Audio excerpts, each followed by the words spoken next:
Mr. Daynan Crull, and he comes from the Community Resiliency and External Affairs at the Office of Resiliency, a very important office. He will be talking to us.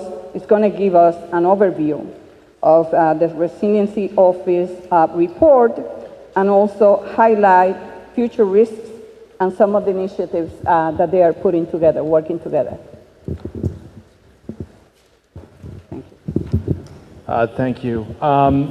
Yeah, my name is Daynan Crull, and as the Congresswoman mentioned, I was part of the team that developed the SIR report, or what you may have heard of as A Stronger, More Resilient New York. I'm joined by my colleague Nick Halstead, who's in the back there too, and we're happy to stick around and answer a lot of questions that you may have. Just very briefly tonight, I wanted to give a basic overview of what we did and what we're doing moving forward. We are in the Office of Long-Term Planning and Sustainability, which now includes resiliency, and part of that is a recognition, I think, that long-term doesn't mean down the road. It means these are issues that are fundamentally significant, and they're going to last beyond any immediate disaster or any immediate situations, and they're going to be something we need to look at and address from a very long-term perspective. I was actually a constituent of the Congresswoman's until the redistricting, and I was in the Lower East Side when Sandy hit, and fortunately my home was not damaged, but like millions of people in New York, I was without power, and I was fortunate to have friends I could stay with, but I did spend a lot of time here in Red Hook, and as I don't need to tell all of you, the story of Sandy was one where, people without power, access to food and medical supplies was devastating. I think not only was that a story of Sandy, but I think that's a story of New York, and one of the things that we're working on, certainly in the resiliency team, is to demonstrate just how important and unique and I think exceptional in so many ways New York is. We are not able to just clear a road and then bring in convoys of food and medical supplies. We have to deal with a very complicated transportation situation. We're not able to just throw a tent up in a giant vacant parking lot and have a distribution center or a medical shelter. We need to figure out how to be creative and resilient with our space. So these are challenges that we know well in our communities, but we need to figure out how to fight for them and fight for the resources. So as a recognition of that, the mayor understood it right soon after Sandy that we are incredibly vulnerable, not surprisingly. And not only that, but we will be increasingly more vulnerable as we're seeing climate change drive higher sea levels and more frequent intense storms. So quite frankly, we can't afford not to move on a lot of these things. And I was a part of the team that did a lot of the outreach in the first few months of this year, developing this report. And candidly, it was a challenge to talk to people about what the community and what the city is doing when they're still trying to be made whole in their own home. And I think it's a testament to Brad and his team that the recovery effort has moved along so well that we're at least getting to the point where we can start addressing some of those questions from a long-term perspective. But I can say honestly, we are now understanding how important those things are. Things dealing with insurance and floodplain changes. I mean, those are going to be with us. Those are going to be significant issues for a long time as a city.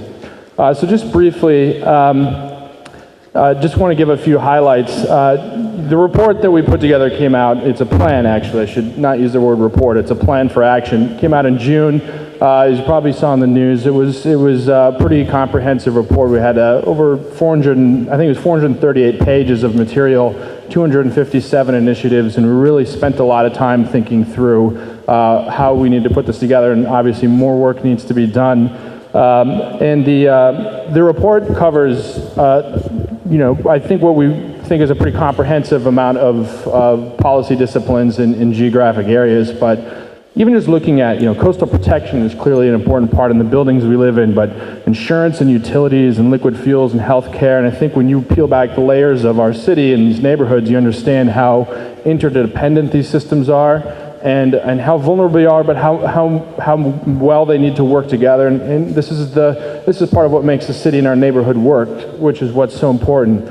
We also want to identify some of the geographic areas that were most impacted by Sandy with the longest lasting physical damage. By no means does this represent everything that was affected by Sandy, but obviously in neighborhoods like this one, we understood there was a tremendous amount of work, and that's where we needed to start. So we developed this plan, and we based it around a few basic principles, and I mentioned them here just to kind of help frame this, but one of the first things we wanted to make sure is that this was an ambitious plan, that it was thinking big and boldly, but that it was achievable. And that really means it wasn't enough to put out some vision that we could walk away from. It had to be something that had very clear plans, very clear action steps, and even where things need to be defined, that we're putting energy into doing that. Secondly, we really need to acknowledge the resources that we have and that may be available. And I credit the New York delegation and certainly folks fighting in DC for more resources, but I think we all know that that's going to be a tough battle. So we need to do what we can with every dollar that we get. And thirdly, and this is an important one, that no one solution or silver bullet's going to do the trick. That may seem obvious, but we really wanted to make sure that we looked through a multi-layered solution to resiliency for the city. It starts with coastal protection. It starts with making sure that we're protecting the waterfront. But it also includes the built environment, the homes and the businesses, the buildings that we live and thrive in that makes New York, New York. We need to make sure that those are stronger. And then thirdly, we need to protect the critical infrastructure and some of the systems that we depend on, including, of course, transportation and power, but also healthcare and our food supply. So there's a lot of different things that come into that. And fourth, this is something that's a recognition of our city as a harbor city, as a waterfront city, that we need to acknowledge the real risks to rising sea levels and other storms, but we need to also understand that we have vibrant communities right here on the waterfront. So we need to think about how to protect them and how to live on the waterfront, how to live where we are in our maritime area and understand that. And that's really what went into putting this report together. One of the critical things then, of course, is looking at the risks that we're facing, and I think something that we've all heard a lot about is the floodplains.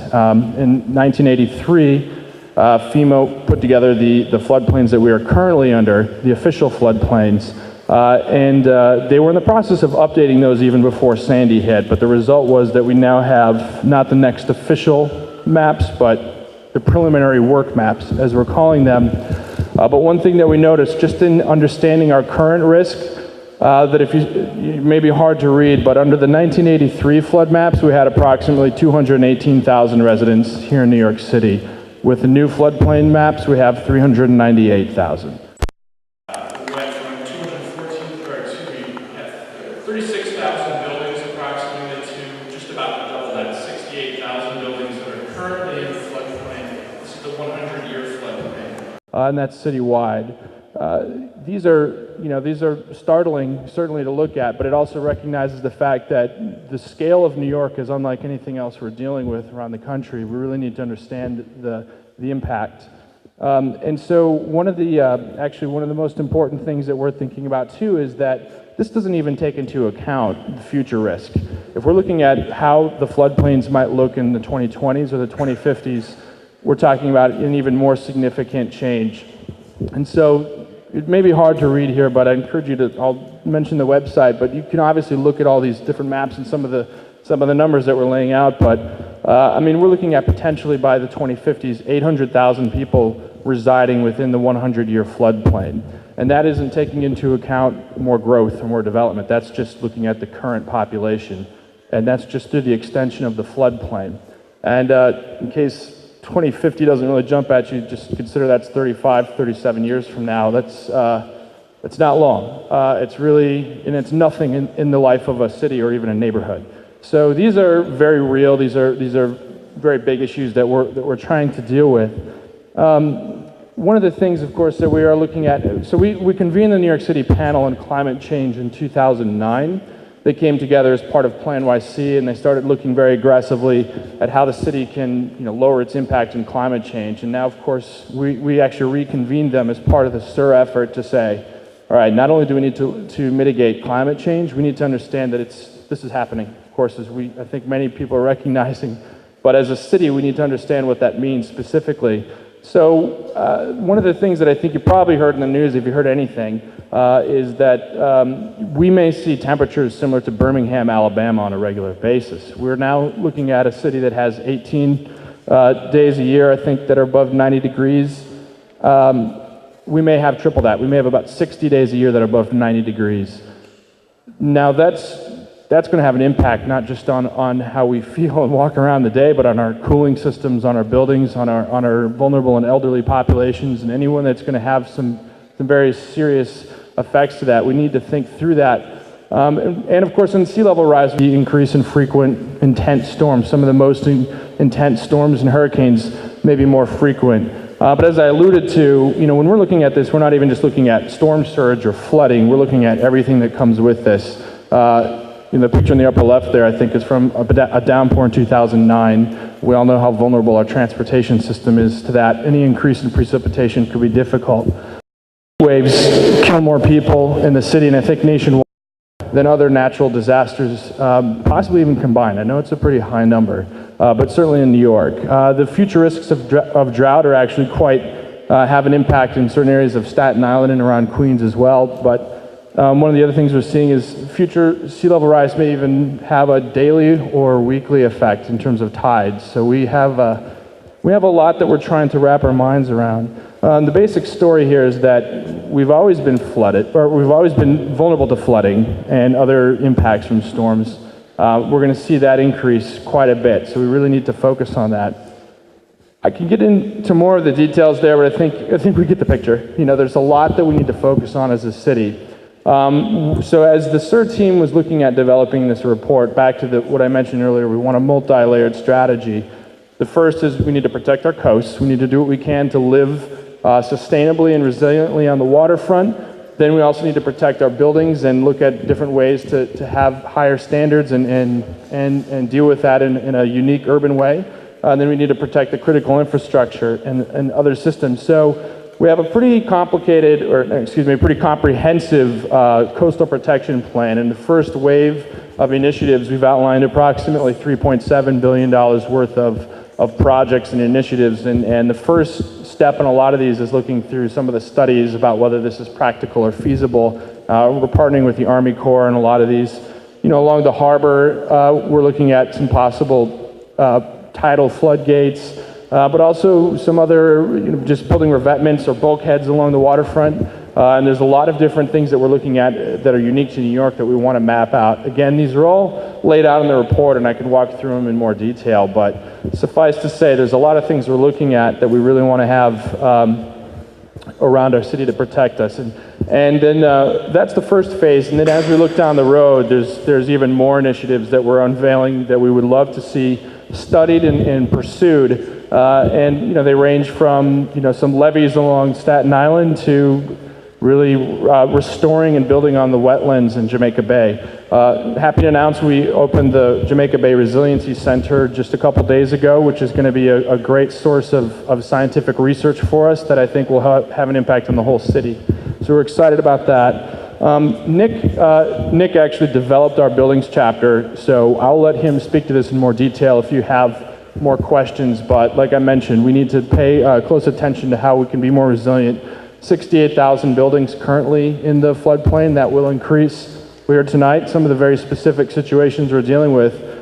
We have a situation where federal laws are developed with a federal perspective in mind, and then we have the current situation in a lot of the neighborhoods here in New York City, and then there's a chasm in between. And in that chasm falls things like, I live in a brownstone and I'm attached to a brownstone on my left and then another one on my right, and I'm supposed to elevate 7 feet, and that's the only thing that's recognized. So we need to understand how, as a city, this is going to make an impact. How we at the city level and at the federal level, we can fight for figuring out the best way to adapt so that we're managing our risks, but we're doing so in a way that preserves our neighborhoods and our buildings and what makes New York unique. So we see the challenge there, and we're really working on it. And one of the things that we wanted to develop is an incentive program. We called for a $1.2 billion incentive program to help fill the gap that Brad alluded to, that many people who weren't damaged by the storm enough to be able to be eligible for FEMA funding are going to have to spend a significant amount of money to try to make their building resilient or retrofitted. So we're trying to figure out ways to get funding and incentives for that to happen on existing buildings. And of course, we've introduced legislation and are hoping it gets passed at the local level that makes sure that buildings moving forward are built to resilient standards as well. So there's a tremendous amount of energy and work that's going into determining how we can do that. And thirdly, the critical systems that we depend on, include everything from transportation to food policy. I think insurance is actually one that I'll focus on here. just because it is clearly the most dramatic for, I think, most people. Looking at the National Flood Insurance Program, and you may all be familiar with this. If you're not, it's the country's insurance program tied to mortgages that are federally backed, and it's a requirement if you're in the flood zone. One of the things that we found is that 80% of the residential buildings, or excuse me, of all the residential buildings in the area inundated by Sandy, 80% of them did not have flood insurance coverage through the NFIP program. For a variety of reasons. Maybe they didn't have a mortgage, so they weren't required to. Maybe they had a mortgage, but it wasn't enforced by their bank or by the NFIP program, so they never had a flood insurance. Or maybe they weren't previously in the flood zone, and so they weren't required for any reason to. For any number of reasons, there's a significant amount of people who are going to be dealing with that. So as this graphic illustrates, and as I think many of you know, right now, the only way to really get around this is to lift your entire living space above the base flood elevation. And in doing so, you may be able to keep your insurance rates down to a few $100s a year. If you don't do that, you may be seeing, and I've heard this from folks I've talked to personally, are expecting their insurance rates to go $10,000, $15,000, even $20,000 a year because they're not going to be able to elevate above that.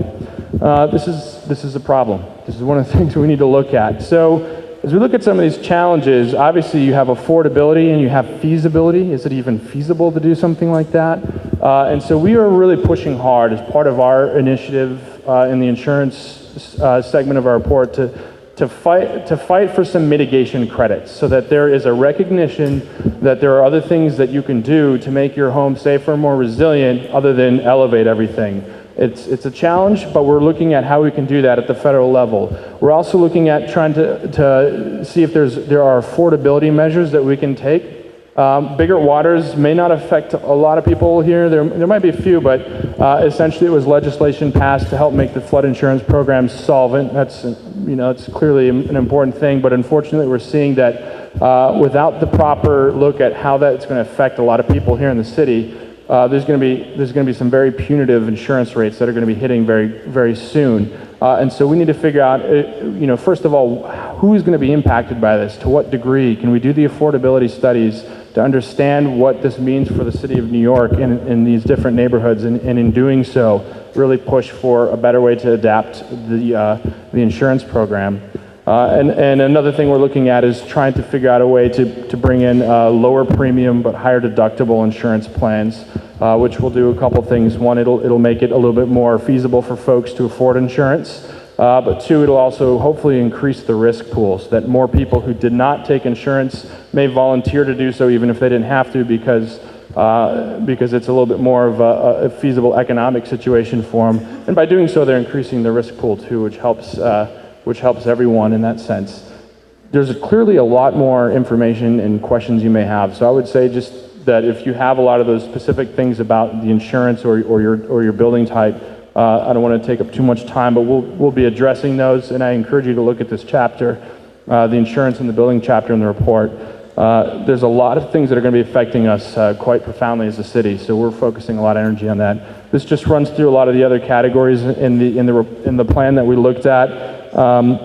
And of course, in addition to some of those specific systems, we looked at the geographic areas that were impacted by the storm. There were 5 main areas, and including the Brooklyn Queens waterfront. And so we wanted to take a look at how those systems, transportation, and what the building types were like, and mapped onto specific neighborhoods. So we developed dozens of initiatives that will either directly or indirectly impact the Brooklyn Queens waterfront area. And that ranges from Sunset Park down there in the south all the way up to Long Island City there in Queens.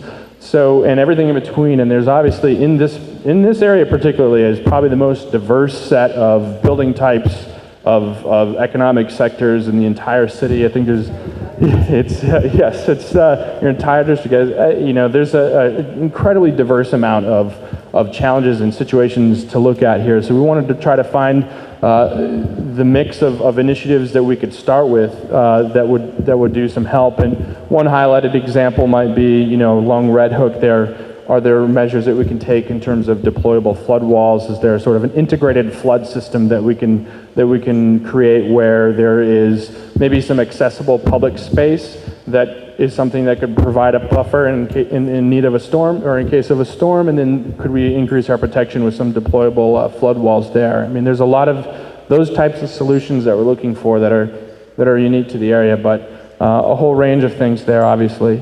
So, again, I don't know, I think it's probably best if you have specific questions to come back and talk to us, but yeah, I mean, if there are any general questions, I could probably take one or two right now. Yes? Is there anything we can do to help initiatives in the insurance chapter to push for those? Is there anything you can do to help push for the initiative, the insurance initiatives? Well, one thing, and I should mention, we are going to be doing some dedicated outreach around the floodplain changes and the insurance, and we're actually mandated to do that by FEMA. That's going to happen in the next week or so, next month or so, excuse me. And as part of that, I think we need to have all the information we can about who this is impacting. So getting information from all of you, and I would say the best thing right now is if you go to the website, the resiliency website, and that's www.nyc.gov/resiliency. There's a contact panel, and then you can make a comment. But I would encourage you to give us your information and tell us your situation. And one of the first things, and we'll work closely with the recovery office, but one of the first things we want to do is be able to make the case. And of course, our New York delegation is doing that, but they're not the ones we need to convince about how this is impacting our city. And feel free to give us all the specific information about what you're dealing with. That's definitely one way. And I think that continuing to do that is probably the first step for a couple months. I'm not sure that I think, obviously continue to, talk to your representatives. I think that figuring out how we can push this on a federal level that's a challenge that I'm sure is not an easy one, but, let them know, let your representatives know that this is something that we need to look at and build some momentum behind that.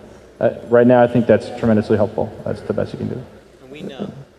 And they know, yeah, absolutely. Anything else? Any other? Yes. Yeah, as you indicated, there were a substantial number of mortgages that did not have flood insurance when they were supposed to have flood insurance. It was required to enforce that requirement. Is there any program now to look at those mortgages to enforce that requirement, or on existing mortgages? So the question is of the number of people who did not have insurance that should have, is there a program in place to enforce that? And that might be something I would defer to the Congresswoman if she has any other. FHA. FHA-backed mortgage. Yes. Yep. One thing I should mention is that we don't know exactly, unfortunately, what the specific numbers are for people who don't have it because they have a mortgage and it wasn't enforced, or maybe they just didn't have a mortgage that was federally backed, or maybe they weren't in the flood zone. But enforcing that is obviously one of the things that the flood insurance program needs to do to make that happen. And we're hoping that introducing things like a lower premium and a higher deductible plan that is a little bit more feasible for folks will help that. And I think one thing is that the banks are as independent private stakeholders in this, likely going to start enforcing that more when they didn't before, especially in the communities impacted by this storm, that they have assets that they're going to be looking after as well. So I'm sure that will be a part of the process. Yes. First of all, I think SIR should be really addressing the issue. However, it doesn't really go far enough, because even the last comment you made means that a lot of modern homeowners, many of whom bought their house not in what they thought was a flood zone, all of a sudden will have the burden of insurance, and may very well displace them from your homes. So you'll get a lot of lower moderate families literally being pushed out of their own homes, their families' homes, and there really needs to be much more in-depth thinking about how we build those circulators and all those ways so that they don't, it doesn't force them out of their own homes. Some sort of self-insurance or a citywide program that is equitable and progressive, that works for low and moderate income families. And I think you really have to start thinking about this in a much more aggressive way, because it can occur within the next 12 months. And just relieving the gentrification of the waterfront, unless there is something done to protect low and moderate working class families. Absolutely. So the concern is that, you know, what can be done, or something needs to be done for people who might be displaced, low and middle income families that are going to be punitively hit with a lot of insurance premium changes here.